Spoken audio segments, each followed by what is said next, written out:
নমস্কার বন্ধুরা, আমার হোম কুকিংয়ে আপনাদের সবাইকে স্বাগত। আজকে আমি চলে এসেছি আবার একটি নতুন রেসিপি নিয়ে। তো ভিডিওটি কথা স্কিপ না করে পুরোটা দেখার জন্য আপনাদের কাছে আমার একান্তভাবে অনুরোধ রইল। আজকের রেসিপি দুর্দান্ত স্বাদে এঁচোড় চিংড়ি। এঁচোড় কিন্তু আমরা অনেক রকমভাবে রান্না করে থাকি আর অনেক রকমভাবে কিন্তু খেয়ে থাকি। তবে আজকে কিন্তু আমি এঁচোড়টা রান্না করেছি একেবারে কষা কষা করে, ঝাল ঝাল করে। আর এই পদ্ধতিতে না এঁচোড় রান্না করলে দেখবেন কষা মাংসের কিন্তু আর কোনো প্রয়োজন হবে না। এই রেসিপিটি না খেতে এতটাই দুর্দান্ত টেস্টি হয়। তো চলুন দেখে নেওয়া যাক পুরো ভিডিওটি। এই রেসিপিটি বানানোর জন্য দেখুন এখানে আমি নিয়েছি এঁচোড়। এঁচোড়ের টুকরোগুলোকে দেখুন এখানে একটু বড় বড় করে আমি কেটে ধুয়ে নিয়েছি। রয়েছে এখানে আলুর পরিমাণটা আমি একেবারে কম করে দিয়েছি। আর এঁচোড় নিয়েছি 500 গ্রাম। প্রথমে এঁচোড়গুলোকে সেদ্ধ করে নিতে হবে। এর জন্য দেখুন কড়াতে আমি বসিয়ে দিয়েছিলাম জল। জলটা খুব ভালোভাবে ফুটে উঠলে এর মধ্যে দিয়ে দিচ্ছি এখানে কেটে ধুয়ে রাখা এঁচোড়গুলোকে। এরপর এঁচোড়টা যাতে করে খুব তাড়াতাড়ি সেদ্ধ হয়ে যায়, যার জন্য এর মধ্যে দিয়ে দিচ্ছি এখানে হাফ চা চামচ পরিমাণ নুন। এরপর যাতে করে এঁচোড় রান্না করার পরে কালারটা খুব ভালো আসে, যার জন্য দিয়ে দিলাম এখানে অল্প পরিমাণ করে হলুদ গুঁড়ো। এরপর দিয়ে দিলাম এখানে কিছুটা পরিমাণ সর্ষের তেল। এই উপকরণগুলোকে দিয়ে নেড়েচেড়ে নিয়ে এখন আমি এঁচোড়গুলোকে প্রায় 80 থেকে 90% মতো সেদ্ধ করে নেব। আর ওখানে সেদ্ধ হতে হতে দেখুন এখানে আমি কয়েকটি উপকরণ একটু মিক্সিতে পেস্ট করে নিচ্ছি। এখানে আমি নিয়েছি বেশ কয়েক কোয়া রসুন, রয়েছে এখানে 1 ইঞ্চির মতো আদা, আর নিয়েছি কয়েকটি কাঁচা লঙ্কা। একটুখানি জল অ্যাড করে নিয়ে এটাকে আমি খুব ভালোভাবে এখানে একটি মিহি পেস্ট আমি তৈরি করে নিচ্ছি। এর মধ্যে দেখুন এঁচোড়টা কিন্তু এখানে অনেকটাই সেদ্ধ হয়ে গিয়েছে। আর সর্ষের তেল দিয়ে কিন্তু এঁচোড়টাকে সেদ্ধ করলে এঁচোড়ের মধ্যে যে এক্সট্রা আটাটা থাকে সেটা কিন্তু খুব ভালোভাবে বেরিয়ে আসবে। আর যে পাত্রে সেদ্ধ করছি সেই পাত্রে কিন্তু কোনো রকম আঠা লেগে থাকবে না। এঁচোড়টাকে সেদ্ধ করে নেওয়া হয়ে গেলে দেখুন আমি একটি ছাঁকনির সাহায্যে এটাকে নামিয়ে নিলাম। এরপর দেখুন মাছগুলোকে আমি ভেজে নেব। কড়াতে পরিমাণ মতো সর্ষের তেল দিয়ে তেলটাকে গরম করে নেওয়ার পর এর মধ্যে আমি দিয়ে দিলাম নুন হলুদ দিয়ে মেখে রাখা মাছগুলোকে নেড়েচেড়ে নিয়ে ভেজে নিচ্ছি। আর এই রেসিপিটি বানানোর জন্য এখানে দেখুন আমি চিংড়ি মাছগুলো কিন্তু খুব বেশি ছোট ছোট নিইনি, একটু মিডিয়াম সাইজের মাছ নিয়ে নিয়েছি, যার জন্য কিন্তু আমি এঁচোড়ের টুকরোগুলোকে একটু বড় বড় করে কেটে নিয়েছি।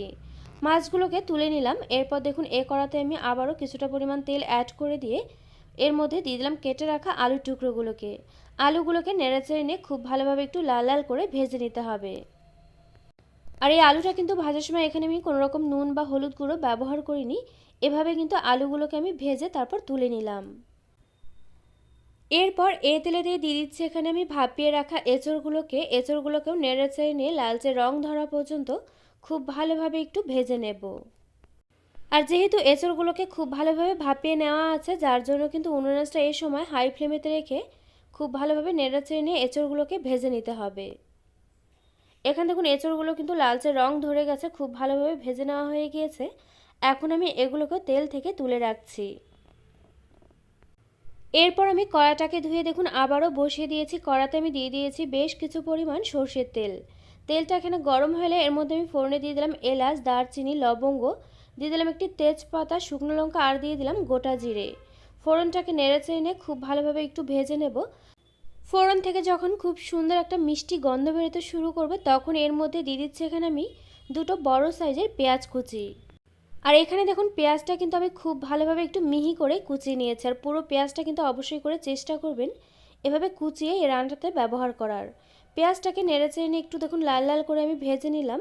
পেঁয়াজটা যখন এরকমভাবে কালার চেঞ্জ হয়ে যাবে, হালকা লালচে রং ধরে যাবে, তখন এর মধ্যে আমি দিয়ে দিচ্ছি এখানে বেটে রাখা মশলাটা, যার মধ্যে কিন্তু রয়েছে কাঁচা লঙ্কা, রসুন আর আদা। এরপর দেখুন বাটিটা ধুয়ে এখানে সামান্য পরিমাণ একটুখানি জলও অ্যাড করে দিলাম।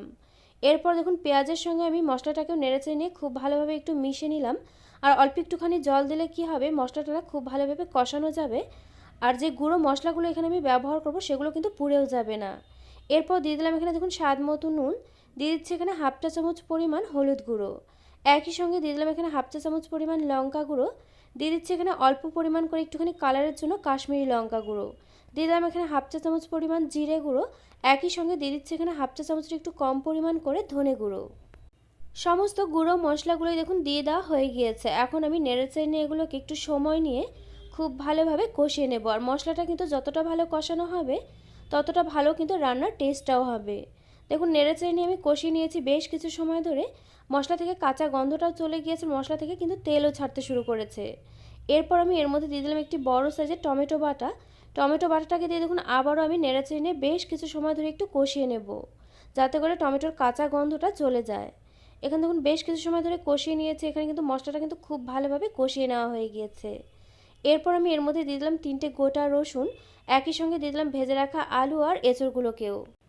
আর এই এঁচড় রান্নার মধ্যে কিন্তু গোটা রসুন খেতে দারুণ লাগে। আপনারা নিশ্চয়ই চিকেনের সঙ্গে খেয়েছেন, তবে এভাবে একবার এঁচড়ের মধ্যেও দিয়ে একবার খেয়ে দেখতে পারেন।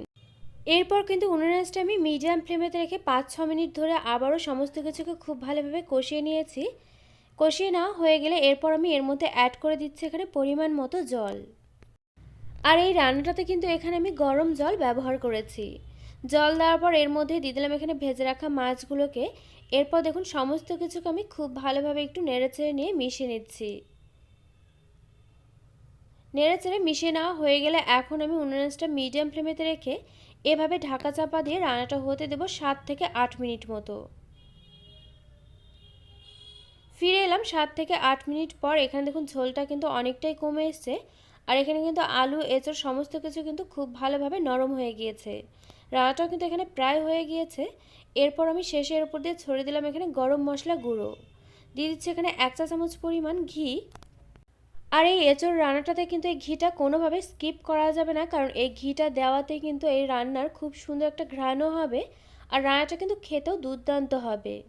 দেখুন এখানে গরম মশলা আর ঘিটাকে দিয়ে আমি আবার একটু খুব ভালোভাবে নেড়েচেড়ে নিয়ে মিশিয়ে নিচ্ছি। নেড়েচেড়ে মিশিয়ে নেওয়া হয়ে গেলে এখন আমি উনুনটা একেবারে লো ফ্লেমেতে রেখে ঢাকা চাপা দিয়ে আবারও রান্নাটা হতে দেব 3 থেকে 4 মিনিট মতো। 3 থেকে 4 মিনিট মতো রান্নাটা হয়ে গেলে এরপর দেখুন আমি গ্যাসটাকে অফ করে দিয়ে ঢাকনাটাকে তুলে নিলাম। আর বিশ্বাস করুন ঢাকনাটা না তুলে নেওয়ার সঙ্গে সঙ্গে পুরো বাড়ি একেবারে সুগন্ধে মমো করছে। আর রান্নাটা নিশ্চয়ই আপনারা দেখেই বুঝতে পারছেন খেতে ঠিক কতটা টেস্টি হতে পারে। আমার এই এঁচড় রান্নার পদ্ধতিটা যদি আপনাদের কাছে ভালো লেগে থাকে, অবশ্যই করে একবার এঁচড় এভাবে রান্না করে গরম গরম ভাত বা রুটির সঙ্গে পরিবেশন করে দেখুন।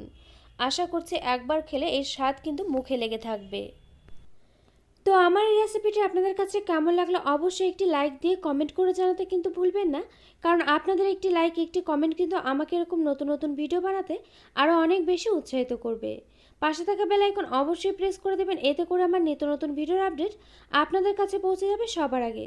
তো আজকের মতো ভিডিওটা এ পর্যন্ত, আবারও পরে দেখা হচ্ছে অন্য কোনো নতুন ভিডিওর সঙ্গে। আর আমার এই ভিডিওটি শেষ পর্যন্ত দেখার জন্য আপনাকে জানাই অসংখ্য ধন্যবাদ।